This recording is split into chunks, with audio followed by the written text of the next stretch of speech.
What is going on YouTube, and welcome back to my channel, JoJo Speaks. Thank you all so much for joining me for this being my review for Married to Medicine Season 12, Episode 13. So we're on the last day of the couples trip.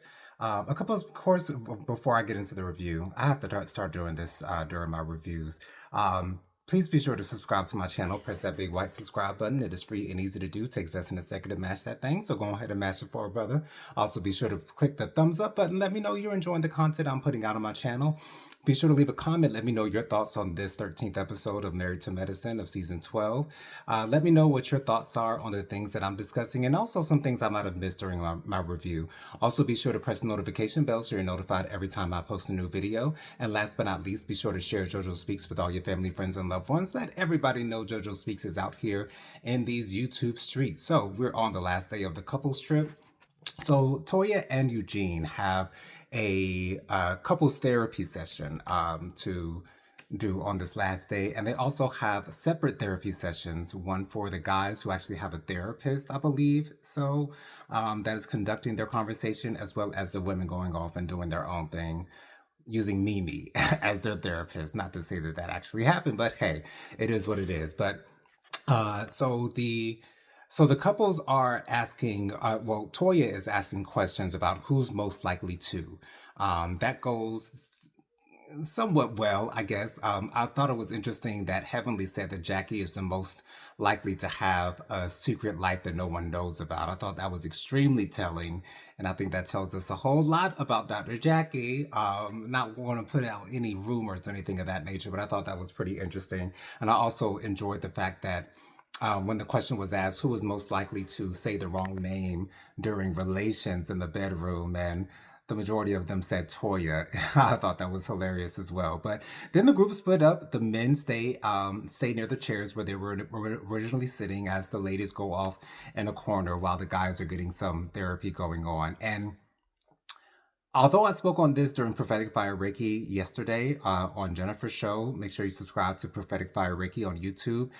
The fact that Curtis wants to talk about King and Quad situation, the fact that they are going through this IVF journey without the without them being married, without them considering marriage, without them even being engaged or King proposing to Quad. And I've been asking this question throughout my reviews this entire season as well. However, at the end of the day, it's literally none of our business, because the way that Curtis was framing it was that they're doing it the wrong way. And I wasn't saying that it's interesting to me that they haven't discussed marriage on this season because I think they're doing it the wrong way necessarily. I just find it interesting that they are going so hard for this IVF treatment and not discussing marriage. And that's not to say that it's wrong that they're not discussing marriage.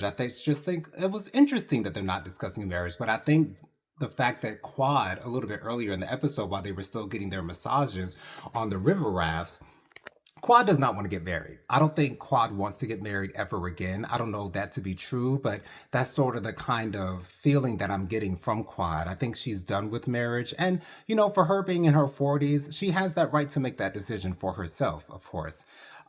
So I think it's clear that Quad just does not want to get married. And I think the fact that King did not bring that up to the guys is him showing respect to Quad, because I'm pretty sure that Quad and King have had this conversation about marriage before. Quad does reveal that King did propose to her and did suggest to her that they just go down to the courthouse and get married. Quad said that she thought he was just kidding.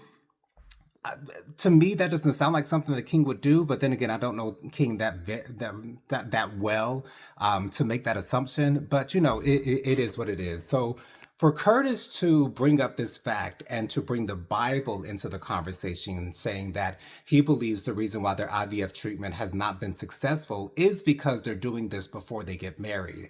And I find it very interesting and somewhat odd that out of all people to bring up this subject of marriage and the Bible and them essentially living in sin.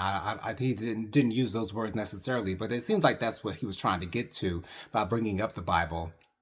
I find it very interesting that Curtis is the one to bring this up when he is the only husband to have a very public cheating scandal. Now, of course, Darren Noggles, Ms. Lisa Nicole Miss Lisa Nicole was married to. Of course, he had some cheating scandals, but it was never really verified. I personally am not sure whether he was cheating or not. Of course, he admitted to cheating before he and Lisa got married. So there is a possibility. There's always going to be a possibility of infidelity in any type of relationship, whatever whomever it is in those relationships. But you know what I'm saying. I thought Darren Douglas was a good guy. I thought he was kind of kind of cute. Whatever the case might be. But anyways, I just felt like it was might have been an interesting message just from the wrong messenger. I'm so glad that King didn't take it there to Curtis's face. Like, we all know that you was cheating on Jackie with some broad in Dominican Republic. So who are you to tell me that I'm not doing what it is that the Bible says that we're supposed to do? So, excuse me. I'm so glad that all the other husbands stayed out of it. I'm so elated that Dr. Damon said, you guys do what you want to do. It's your business. It's your lives. You do it however you guys see fit to do it. It is what it is. I'm so glad that Dr. Damon said, I'm out of this conversation. And I'm so glad the other husbands, or the other men rather, in the conversation did not feed into whatever it is that Curtis was trying to bring to the table. I also found it very interesting that while the women were talking, I found that conversation to be very, very interesting, and very positive as well. Not a lot of yelling, not any yelling whatsoever. I found it very heartwarming that Dr. Mimi spoke on the troubles of raising a son who is on the autism spectrum. I thought that was very heartwarming. I thought that was very sweet for her to say that she needs to hear from her husband that they are doing a great job together. I don't think that means that he is not doing that, because I don't believe that Mimi would be with a man who wouldn't do that. But I'm glad that she was able to open up that way. However, the fact that Angel is talking about Bernard in a way where she's like, okay, so Bernard came all the way from America to Jamaica to support you in this couples trip so that you're not here by yourself as a single woman on this couples trip. For her to say, he's not communicating with her, and if he's not talking about a ring, then she doesn't want to be with him. Like, why would y'all discuss engagement when you're not even really officially together, like as a couple in a relationship? Like, I found that to be very odd. And I don't know if she just brought Bernard on for a storyline for herself. I'm not sure, but that just came off really weird to me, that she would say, if you're not talking about a ring, then we can just stay friends. That means Bernard pretty much came out to Jamaica for nothing. But hey, we put a bow on that relationship. I'm so glad that Dr. Eugene and Dr. Damon were able to squash their somewhat of beef. And as I stated in my previous review, I think that Eugene has to look at Toya as well as he's looking at Dr. Heavenly, and understand that they're pretty much on the same levels as far as spatting, going back and forth at each other. I mean, it's pretty equal between the two. They find every opportunity that they can find to come at each other. And I'm sure that's going to happen for the rest of the time that Married to Medicine is on air. So the couples, they end the couples trip. I think this is probably one of the best couples trip that I've seen on Married to Medicine, although I haven't seen all 12 seasons. I think I started watching around the time religiously, maybe around season 6 or season 7 or so. But it's always been huge fights going on at couples trips. So I'm so glad that that didn't happen this time, at least. Although Dr. Heavenly and Toya did go back and forth on the bus before they went to their event that they were, supporting the kids in Jamaica and encouraging them to be whatever it is that they wanted to be. I thought that was really sweet during this trip. So, anyways, we get back to America, and we end the episode with King and Quad going back and forth. And I think this is a very telltale sign that, Quad and King are not on the best of terms. King is feeling like he's continuously to put out in this relationship, and he's not being acknowledged. His efforts are not being acknowledged by Quad, which I can believe. Quad doesn't seem like the type to give anyone any support, or any accolades, or any type of thank you for doing this for me. Just Quadras does not seem to be that type of person.